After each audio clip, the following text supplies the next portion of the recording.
The fourth announcement relates to advances against gold ornaments and jewelry. As per extant guidelines, loans sanctioned by banks against pledge of gold ornaments and jewelry for non-agricultural purposes should not exceed 75% of the value of gold ornaments and jewelry. With a view to mitigating the impact of COVID-19 on households, it has been decided to increase the permissible loan to value, what they call LTV ratio, for such loans to 90%. This relaxation shall be available till 31st March 2021. Hello listeners and viewers. तो आपने शक्तिकांता दास जी की जो RBI की policy थी उसके कुछ अंश आपने सुन लिए होंगे और मैंने केवल वही हिस्सा आपके सामने लाया हूं जो गोल्ड लोन से संबंधित है। और जब ये पॉलिसी अनाउंस हुई तो कल जो गोल्ड लोन कंपनीज के शेयर प्राइसेस के अंदर बहुत ज़्यादा वॉलेटिलिटी रही, एकदम ऊपर गए फिर एकदम नीचे आए। तो मार्केट में एक कंफ्यूजन लाइक एक सिचुएशन थी कि इसका इफेक्ट क्या होगा। खैर, अब पहले हम देखते हैं कि आरबीआई की पॉलिसी के अंदर ऐसा क्या है, क्या वाकई आरबीआई की पॉलिसी जो है वो गोल्ड लोन कंपनीज के लिए कुछ नेगेटिव उसका इम्पैक्ट है क्या। तो as far as RBI policy is concern, तो शक्तिकांता दास जी ने केवल बहुत छोटा सा मतलब हिस्सा उसके ऊपर कहा है कि जो बैंक्स हैं वो एलटीवी उनके लिए बढ़ा दिया, 90% कर दी है। पहले एलटीवी की बात अगर मैं करूं, लोन टू वैल्यू, तो अगर किसी के पास 1 लाख का गोल्ड है, पहले उसे 75,000 का लोन मिलता था और ये एलटीवी बढ़ाने से 1 लाख के गोल्ड पे 90,000 तक का उसको लोन मिल जाएगा। अब वैसे तो ये बहुत रिस्की है और आरबीआई ने क्यों किया इस पे मैं ज़्यादा टिप्पणी नहीं करूँगा। बहरहाल एक बहुत उच्चतम सम्मान वाली संस्था हमारी है, तो उसके बारे में कोई भी टिप्पणी करना, उचित अनुचित बताना वो गलत होगा। इस बात को यही खत्म करता हूँ। अब सवाल ये है कि ये केवल बैंकों के लिए कहा गया है, ठीक है। ये दूसरी चीज़ ये है कि हमें ये भी समझना चाहिए कि क्या ये एक एडवाइजरी दी है शक्तिकांता दास जी ने, आरबीआई के गवर्नर साहब ने, या एक ये रेगुलेटरी मूव है। तो दोनों चीज़ों में एक फ़र्क होता है, रेगुलेटरी और एडवाइजरी। रेगुलेटरी का मतलब है कि आपको हर कंडीशन के अंदर उस जो भी कोई रेगुलेशन बनाया है उसको फॉलो करना पड़ता है। और एडवाइजरी ये है कि मतलब बैंकर्स की डिस्क्रिप्शन के ऊपर हैं कि वो चाहें तो 90% तक एलटीवी वो कंसिडर कर सकते हैं। तो मैं समझता हूँ ये रेगुलेटरी नहीं है, ये एडवाइजरी है। अब यहाँ 2-3 चीज़ें और समझने की हैं, फिर मैं गोल्ड लोन कंपनीज के ऊपर आऊँगा। वो बात ये है कि क्या बैंक जो है गोल्ड लोन करेंगे और कितना सिंसियरली करेंगे, कितना डेडिकेटेडली करेंगे, और क्या बैंकों के लिए गोल्ड लोन फाइनेंस करना फिजिबल है, वाइबल है या नहीं है। इसमें मेरी अपनी राय ये है कि बैंकों के लिए गोल्ड लोन फाइनेंस करना जो है वो फिजिबल भी नहीं है।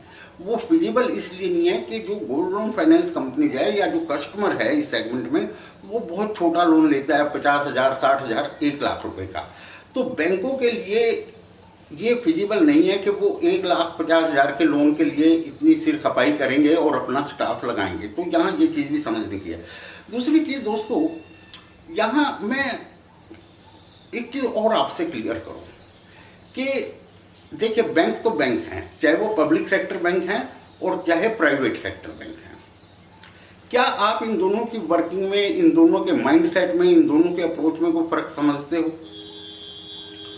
बिल्कुल फ़र्क है।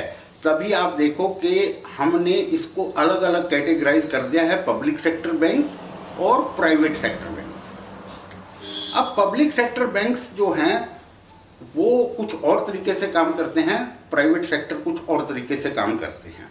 आज तो दोनों बैंकिंग चला रहे हैं और इसका फ़र्क आपको स्टॉक प्राइसेस के अंदर या इन्वेस्टर बिहेवियर के अंदर आपको दिखता होगा कि पब्लिक सेक्टर बैंक्स जो हैं कहीं भी इन्वेस्टर के कोई बहुत ज़्यादा फेवरेट नहीं हैं, जबकि प्राइवेट सेक्टर बैंक जो हैं वो इन्वेस्टर के बहुत फेवरेट हैं, क्योंकि उनकी वर्किंग के अंदर फ़र्क है। आल दो दोनों ही बैंक बैंकिंग चला रहे हैं। तो इसी तरीके से यहाँ गोल्ड लोन कंपनीज पे अब मैं आता हूँ। तो जो गोल्ड लोन कंपनीज हमारी जो दो बड़ी लिस्टेड गोल्ड लोन कंपनीज हैं उसमें मुथूट और मन्नापुरम है। ये जो है दोनों कंपनीज अभी भी जो है 75% LTV वाला मॉडल फॉलो नहीं करते।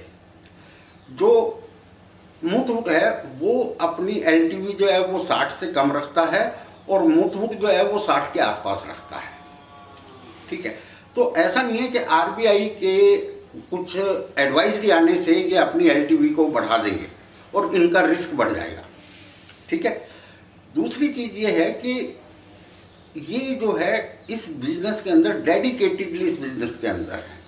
अगर मैं मुथूट की बात करूं तो 1939 से ये इस बिजनेस में है और मन्नापुरम की अगर बात करें तो 1949 से इस बिजनेस में है। तो ये बिजनेस को, गोल्ड लोन फाइनेंस बिजनेस को, उसके रिस्क को बहुत अच्छे से समझते हैं। शायद RBI जो है गोल्ड लोन फाइनेंस कंपनीज कैसे काम करती हैं उनको इतना नहीं समझता, या बैंक जो है गोल्ड लोन को कैसे मैनेज करेंगे वो भी शायद RBI उतना नहीं समझता। उससे कहीं ज़्यादा जो है ये कंपनीज, गोल्ड लोन कंपनी जो है समझती हैं कि इस बिजनेस के रिस्क क्या हैं। तीसरी चीज़ ये है कि आप अपने मैनेजमेंट के ऊपर भरोसा रखो। जब हम अपना एनालिसिस करते हैं, फंडामेंटल एनालिसिस करते हैं, तो वहाँ सबसे ज़्यादा वेटेज अगर किसी चीज़ को देनी चाहिए तो वो मैनेजमेंट को देनी चाहिए और हम देते भी हैं। तो अगर आपको अपने मैनेजमेंट के ऊपर भरोसा है तो आप ये समझो कि कोई भी एडवाइजरी आए, इवन रेगुलेशन भी आए, तो भी मैनेजमेंट जो है अकॉर्डिंगली उस चीज़ से डील कर सकता है और अपने बिजनेस को स्मूथली चला सकता है। तो अगर ये स्टॉक प्राइसेस जो RBI की पॉलिसीज के बाद कुछ करेक्शन एक आई है तो ये लॉन्ग अवेटेड करेक्शन थी। और आप में से बहुत लोग सोच रहे होंगे कि 1400 पे मुथूट लें या नहीं लें, 180 पे मन्नापुरम लें या नहीं लें, अब तो बहुत बढ़ गया है। तो बाजार ने, मैं समझता हूँ, एक अपॉर्चुनिटी दी है जो लोग इन किस्म की कंपनीज में इन्वेस्ट करना चाह रहे थे। मैं ये नहीं कह रहा कि शेयर प्राइस यहीं से एकदम बाउंस बैक कर देंगे, लेकिन अगर आप लॉन्गर पीरियड के लिए ले रहे हो, लॉन्ग टर्म के लिए ले रहे हो, तो हो सकता है यहाँ से थोड़ी बहुत कुछ डाउन साइड और दिखे, लेकिन अल्टीमेटली जो है इस पॉलिसी की वजह से शेयर प्राइस नहीं टूटेंगे और टूटने भी नहीं चाहिए। और इस पॉलिसी की वजह से जो शेयर प्राइसेस करेक्ट हुए हैं उनको एक अपॉर्चुनिटी मानना चाहिए। अपने मैनेजमेंट पे भरोसा रखो, अपने बिजनेस मॉडल पे भरोसा रखो। तो क्योंकि मेरी एक कवरेज रही है पिछले दिनों में इन कंपनीज के ऊपर, तो मैंने ये जरूरी समझा कि इस विषय पे आके आपसे अपने विचार साझा करूं। So thank you very much listeners and viewers.